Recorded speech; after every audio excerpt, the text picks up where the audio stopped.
The shadow of Kingsbury Run. In the heart of Cleveland, Ohio, during the 1930s, darkness loomed over the city as a menacing figure lurked in the shadows of Kingsbury Run. The Great Depression had hit hard, leaving countless citizens struggling to survive. The impoverished area, home to shantytowns and makeshift communities, was a breeding ground for crime and despair. Among the common thugs and petty criminals, a far more sinister presence stalked the streets, leaving a trail of gruesome, dismembered bodies in its wake. The first body was discovered on September 5, 1934, in the weeds behind a factory.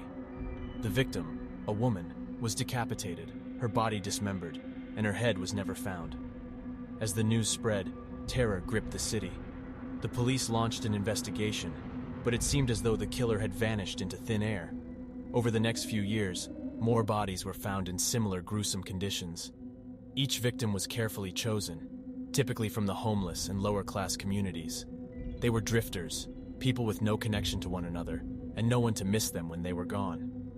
The city was in the grip of a sadistic murderer, dubbed the Cleveland Torso Murderer, or the Mad Butcher of Kingsbury Run. The unknown killer seemed to have a preference for severing the torso at the waist, and many of the victims were also castrated. The cause of death was often decapitation or dismemberment itself, and the murderer left little evidence at the crime scenes. The gruesome discoveries continued. Each new victim only deepened the sense of dread that pervaded the city. As the body count rose, so did the panic.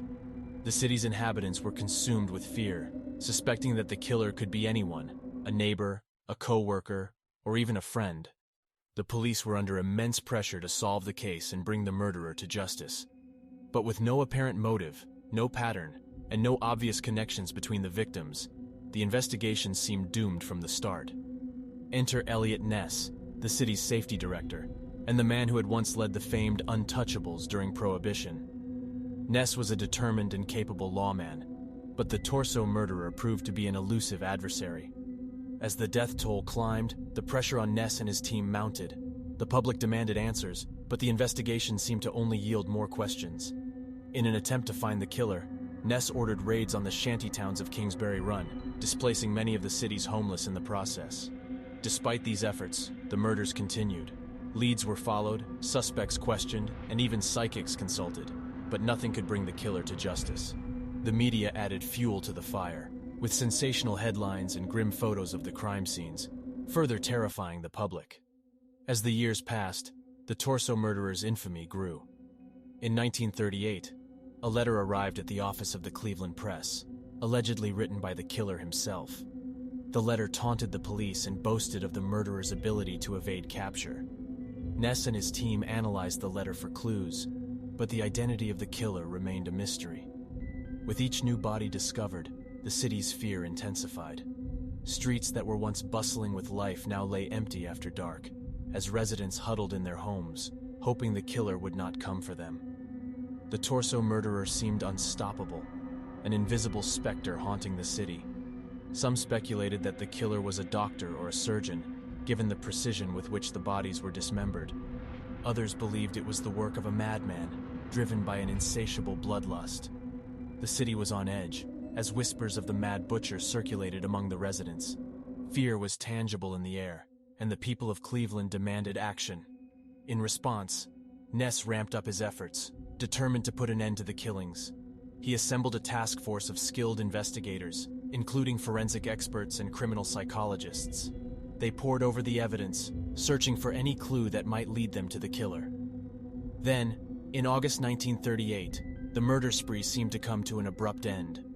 No more dismembered bodies were found, and the city began to breathe a sigh of relief.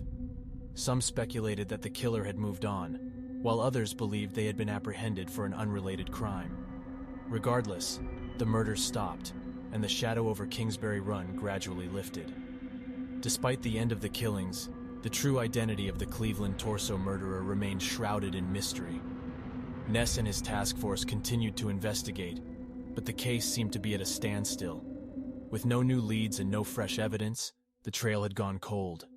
The city's residents were left with a lingering sense of unease, knowing that the killer might still be among them. Sweeney, who was believed to be a prime suspect at one point. Despite failing a polygraph test and being a relative of a congressman, Sweeney was never charged due to insufficient evidence. The case remained unsolved, a chilling reminder of the darkness that once terrorized the city. Over time, the memories of the gruesome murders began to fade, as new generations grew up without first-hand knowledge of the terror that had once gripped Cleveland.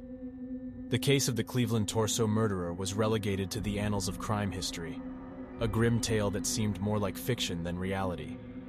In the years since, the legend of the Mad Butcher has become a macabre piece of local lore, a dark tale told to frighten and intrigue. The story of the Cleveland torso murderer serves as a grim reminder of the depths of human depravity and the mysteries that still lurk in the shadows of history. As the decades passed, countless books, articles, and documentaries have been created in an attempt to unravel the enigma of the Cleveland torso murderer. Amateur sleuths and professional investigators alike have delved into the case, searching for the key that will unlock the identity of the killer. Yet, despite all these efforts, the Mad Butcher of Kingsbury Run remains an elusive phantom, the personification of evil whose true identity remains unknown. The story of the Cleveland torso murderer continues to captivate and haunt those who hear it, a chilling reminder of the darkness that once stalked the streets of Kingsbury Run. And as the years continue to pass, the mystery only deepens, leaving us to wonder if the truth will ever be revealed, or if the shadow of the Mad Butcher will forever remain a part of Cleveland's dark and twisted past. Thank you all for joining us in this chilling journey through the dark past of Cleveland, Ohio, and the terrifying tale of the Mad Butcher of Kingsbury Run. If you found this story intriguing and want to hear more dark tales from history, please make sure to give this video a like. Your engagement truly helps us to keep producing more content. Remember to share your thoughts in the comments section. We would love to hear your theories about the Cleveland torso murderer or any suggestions for other mysteries you'd like us to cover in future videos. Also, please hit that subscribe button and turn on the notification bell so you don't miss any of our upcoming stories. Each like, comment, and subscription not only supports our channel, but also helps to boost this video in the YouTube algorithm, allowing us to reach more viewers and share these haunting tales far and wide. Once again, thank you for joining us here at Dark Tales. We look forward to delving into more dark mysteries with you soon. Until next time, stay curious, stay vigilant, and as always, stay safe.